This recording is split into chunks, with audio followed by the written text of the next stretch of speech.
We all have heard about manifestation. And we all have also heard about the famous karma theory in the Bhagavad Gita, where it says that you only have the right to your action. You do not have the right to the results of your action. So, at the face of it, of course, these both sound contradictory, manifestation and the karma theory. While one is saying that if you can fully convince your body and mind that something is possible for you, and then from that energy, when you take action, you will attract that result in your life. While karma theory is saying that you do not even have to worry about the result, you just need to commit to the action itself, and you do not have to lay claim on the results of your action. So, which one of these is true? While both of these sound contradictory, they reconcile somewhere. Okay, so let's explore where the two lines join. Now, let's take an example. Let's say that you want to make 5 lakhs a month and that's your goal. So, we'll explore this goal through the lens of karma and manifestation. Taking up manifestation first. The thing is that manifestation says the first step is to set a clear goal. Okay, so when you set a clear goal, that alone does something to your brain. What it does is it gives you something to look forward to work towards. But most importantly, it says that, okay, this is something I'm working towards. It becomes real for you. It is under manifestation that you can finally accept that you want to go for this wild goal. Otherwise, you wouldn't even acknowledge that you want to go for this thing because it seems huge, it seems big. Okay. The thing is, most often than not, we do not achieve the things we want because we think they are impossible for us. 5 lakhs a month. I'm not the kind of person who can do that. My parents have not done that. I do not come from a family that has seen that. So your mind already feels very uncomfortable with the idea of such a big goal. But when you say that, okay, you can manifest such things, then you kind of ease into it. You can, okay, let's try it. You sort of have that courage to even attempt and acknowledge that, okay, this is the goal I want to work towards. That alone does a huge thing for you because you're now accepting, okay, maybe you are now entertaining the possibility that maybe this is not so impossible for me. Maybe I can also achieve this. This is where the switch flips. The thing is, I'm digressing a bit right now. The thing is, nothing is impossible for you. Nothing is impossible for you.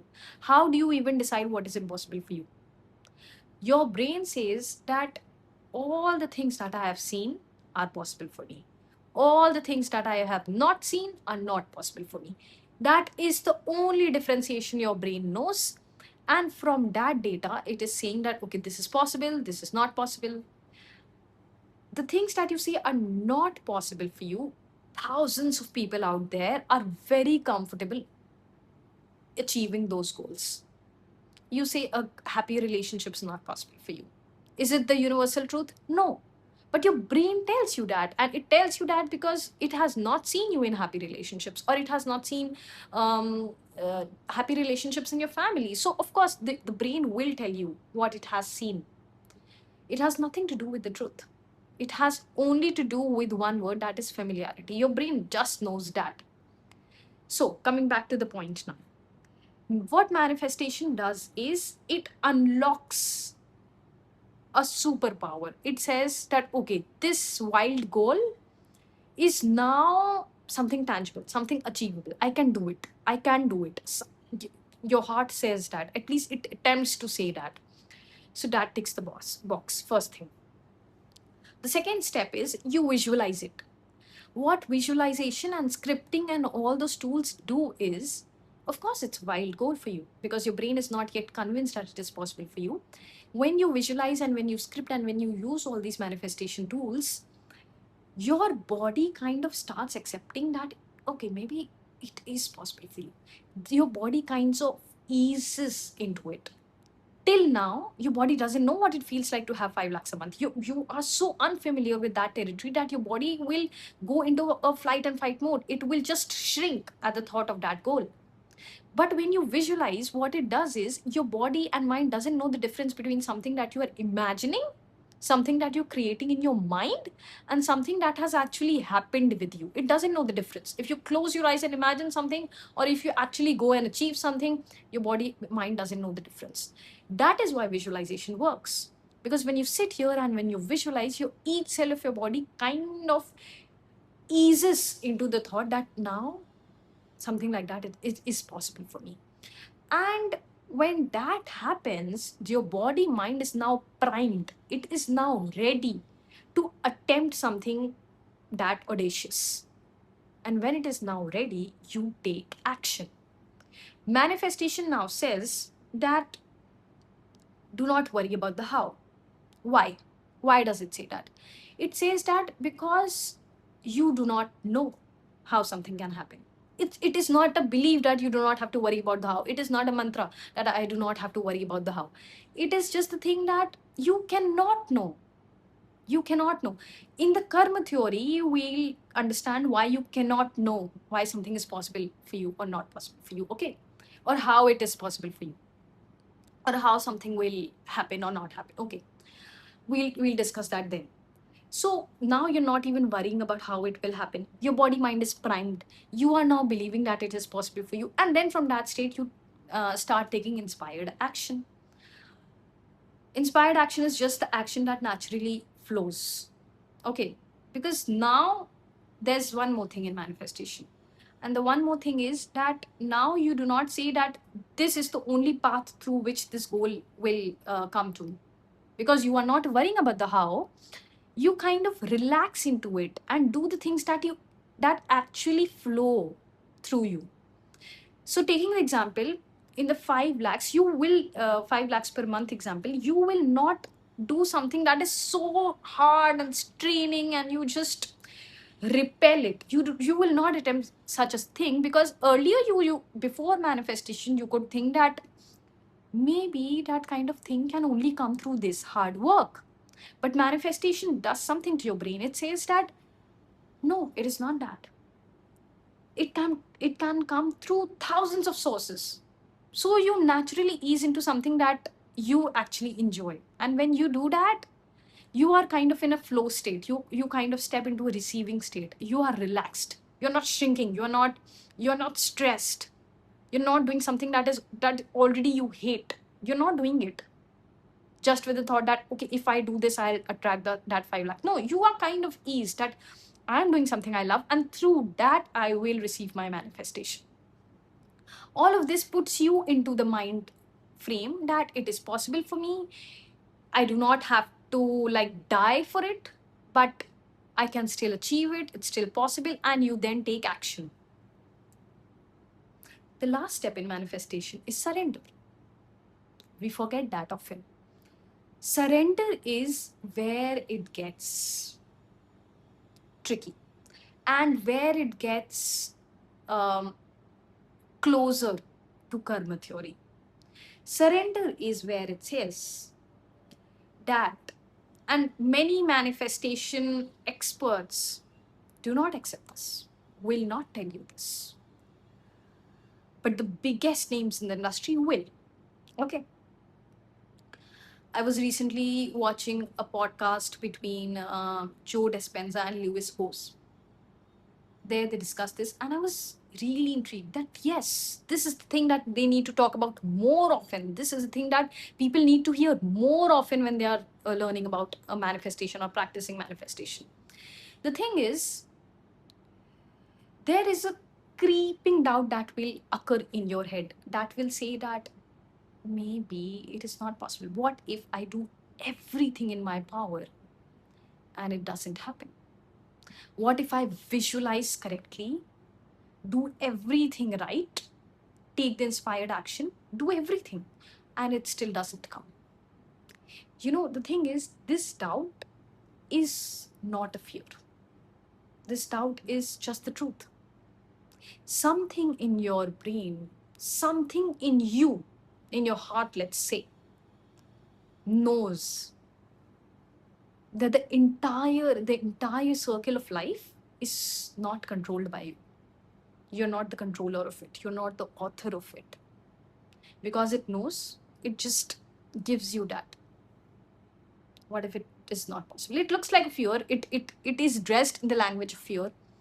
It is not fear. It is the truth. Sometimes you can do everything right and you will maybe receive something not in the form you expected, or very differently, or maybe something different, something grander, something entirely different, that you will then realize that, oh my God, how did I miss this? This is what I needed, not that. That is grace. We cannot control the entirety of the process. We have to surrender somewhere. And in that surrender, grace works. When grace works, then you sometimes receive the things that you want, exactly the things that you want, because that is what you need ultimately. Not want, need. Sometimes you receive something differently. Sometimes you do not receive it, you sometimes receive it at a later time. Or sometimes you do not receive it at all, receive something entirely different, then realizing this is what I needed. There should be a room for grace. You do not control everything. That is the truth. Nothing can overpower this. Coming to the theory of karma in the Bhagavad Gita, it is very close to reality. It is the reality, okay? The thing is, it says that wholeheartedly commit yourself to the action. Do not worry about the result. Now, when we think action, we think the action we do is something that we do with our hands. Something that we physically do, only that is action. Nothing else is action. That is the mistake that we are making when we are kind of interpreting that verse. The thing is that whatever you do with your mind, inside, whatever happens in your internal world is an equal action to what is happening outside, what you do physically. So when you have a goal, let's say, and you're following the karma theory now, when you have a goal, let's say the 5 lakhs thing, you can never know if something is possible for you or not possible for you until you attempt it. The brain thing that we discussed. Your brain only knows familiarity. It doesn't know what is possible for you or not possible for you. So everything is possible for you. Okay. You have to go with that frame of mind. You have to attempt something that it is possible for me, because you can never know. Okay, you can never know. If it is possible for someone, it is possible for you.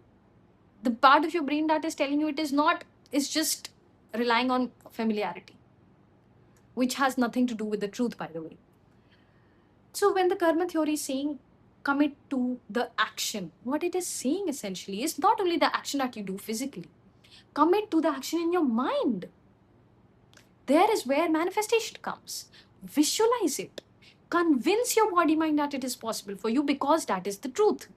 That is not a theory. That is not you fooling yourself. That is just the truth. When you convince yourself that, okay, 5 lakhs a month is possible for me, now I am going to attempt this audacious goal. Now you kind of visualize and normalize it in your body, and now you attempt it. So the action is in your hands. The verse is already complete. You believe it and you attempt it. Your believing is also an action. Because when you do not believe it and you just take an action, your not believing is also an action.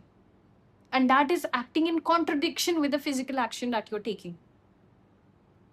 So when it is an action, that what you believe, when you are saying that what you believe is an action, you are kind of aligning with the karma theory. The action is in your hands. Believing is in your hands. Convincing your body is in your hands. Doing the action with full faith is in your hands. The faith is a positive action. That is in your hands. And at last, you surrender. Because you know karma. Karma is just causes have effect. You do not have to believe in any mythology. You do not have to believe in anything to know this, that causes have effect. Advaita Vedanta says that causes are beginningless. So you can never know at a point how many causes are intersecting to produce a result. Remember, I said that the how, you do not have to worry about the how in manifestation. You do not have to worry because you cannot ever know how something is going to happen, because at one point, to produce one result, millions of causes are coming together to produce that inevitable result. You can never know those millions of causes. That is why you can never know how something is going to happen. There are millions of causes in motion from beginningless time. That's a contradiction, but beginningless. These causes have come and these causes are in momentum. You're believing, this is where it gets interesting. You're believing, you're convincing your body is a cause. Your action is a cause. Your faith is a cause. Now, these causes will come together with millions of other causes to produce your result. That is why it said that you have the right to your action, because that is what you have the right to. You have the right to how much, with how much faith you do something. You have the right to with how much conviction you do something. You have the right to with how much belief that it is possible for you, you do something. You have the right to with how much commitment in your heart you do something. But you do not have the right to to your results, because the result are a result of a millions of causes, and you do not have the right, you cannot manufacture those causes. Those causes are already in motion. You can call them destiny, you can call them luck, you can call them anything. You can call them fate, you can call them grace, whatever. The thing is, those are not in your hands. That is why you have the right to your action. You do not have the right to your results. And also, you should not refrain yourself from action. That is where the verse ends. That is where manifestation and the karma theory aligns. When manifestation says that believe it with all your heart and you will attract it, and of course take action and you will attract it. And when karma theory says that the action is in your hands and not the result, they are saying the same thing. The believing, the faith is the action. The convincing is the action. All of it is in your hands.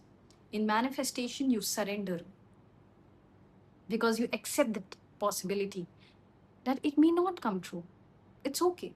This or something better. A very accepted thing in manifestation. We always say this or something better. Because if this doesn't happen, that is not the end of the world. Something much better will happen. Even if your brain cannot conceive of that better right now, of course it cannot, because remember, it knows familiarity. So when that is saying this or something better, and when this is karma theory is saying that you have the right to your action, not the results, same thing. What do you do now? Set audacious goals. Set them. No matter how big they are possible for you. If they are possible for someone else, okay, do an experiment. Whatever the goal you have in your life, just look for 5 people that are already doing it. The people who already have what you want, and look at them. Look at their lives, look at what they do, look at the kind of people they are. That will normalize the goal in your head. Because that is what is needed. It is not possible or impossible, it is just not normalized. So set audacious goals. Convince your body mind, because that is your action. Do the action with full faith. That is action. That is in your hands. And then surrender. Do not worry about the how, because remember, the causes come together to produce results, millions of them. And then surrender. When I'm saying million, it's infinite. I'm just using the term millions. So, because we do not know. So, and then surrender. as you surrender in manifestation. The karma theory just says that it makes it easy for you to surrender because it says that all the causes are not manufactured by you, not authored by you. That is where it reconciles. Go full throttle on action and hold yourself with grace when it comes to surrender. Do not attach your worth to the result of your action because it is not yours alone. There were many causes behind that result. That is where these two theories reconcile.